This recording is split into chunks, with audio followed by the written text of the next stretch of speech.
సన్యాసులమైన మాకు మీతో కలిసి ప్రయాణం చేస్తుంటే త్రికాలానుష్ఠానము సక్రమంగా చేసుకోవడం వీలుపడదు కనుక మేము ముందుగా వెళతాము. మీరందరూ మెల్లగా వచ్చి పాపనాశ తీర్థం దగ్గర మమ్మల్ని కలుసుకోండి అని చెప్పి రెప్పపాటులో స్వామి అదృశ్యులయ్యారు. అంతలో ఆయన ఎక్కడా కనిపించకపోయేసరికి అందరూ నివ్వెరపోయారు. ఆయన అలా అదృశ్యమై వైఢూర్య నగరానికి కొద్ది దూరంలో ఉన్న పాపనాశ తీర్థం చేరి అక్కడ యోగాసనంలో కూర్చొని అనుష్ఠానం చేసుకోసాగారు. కొందరు శిష్యులు వారితో కూడా అక్కడకు చేరి శుశ్రూష చేస్తూ ఉన్నారు. అప్పుడు ఆ ప్రాంతంలో ఉంటున్న సాయందేవుని కుమారుడైన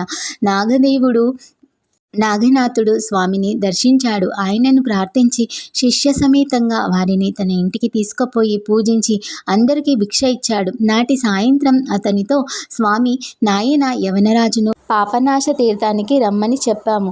మేము అక్కడికి పోతాము, లేకుంటే మమ్ము వెతుక్కుంటూ యవనుడు ఇక్కడికి కూడా వచ్చేస్తాడు.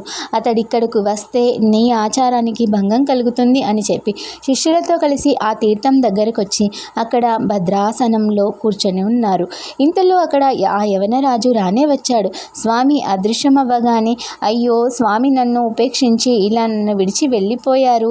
నేనేమి అపరాధం చేశానో, అయినప్పటికీ నన్ను తీర్థానికి రమ్మని చెప్పారు కదా, అక్కడే నా కోసం వారు వేచి ఉంటారు అని తలచి 40 క్రోసుల దూరంలో ఉన్న ఆ తీర్థానికి సాధ్యమైనంత త్వరగా చేరుకున్నాడు.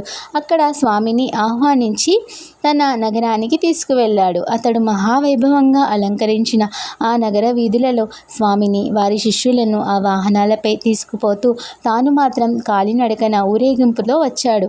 అతడు తన మతధర్మం విడిచి ఒక బ్రాహ్మణ సన్యాసికి దాసుడై మెలగడం చూసిన యవనులు అతనిని అసహ్యించుకున్నారు.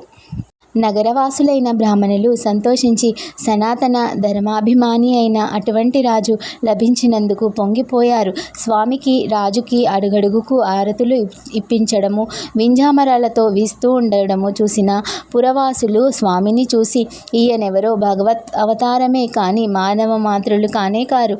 లేకుంటే ఒక బ్రాహ్మణ సన్యాసికి ఒక యవనరాజు ఎందుకు సేవ చేస్తాడు? అయినప్పటికీ ఈ దృశ్యం కూడా కలికాల వైపరీత్యమే అనుకొని ఆశ్చర్యపోయారు. డక్క, మృదంగము మొదలగున వాయిద్యాలతో, ఘోషతోనూ, వందల కొద్ది ఏనుగులు గుర్రాలతోనూ ముందుకు సాగిపోతుండగా వంది మాగదులు ఎలుగెత్తి స్వామికి కీర్తన చేస్తూ ఉంటే, స్తుతులు పాడుతూ ఉంటే, అగరు దూషాలు చిమ్ముకుంటూ దారి పొడుగున లెక్కకు మించిన పువ్వులతో రత్నాలు కలిపి చల్లుతూ స్వామిని ఆ రాజు నగర వీధుల గుండా తీసుకుపోతూ ఉన్నారు. చివరికి పల్లకిని రాజభవనం వద్ద దింపించి అందము, స్వచ్ఛమైన కొత్త వస్త్రాలు పరిచిన దారి వెంట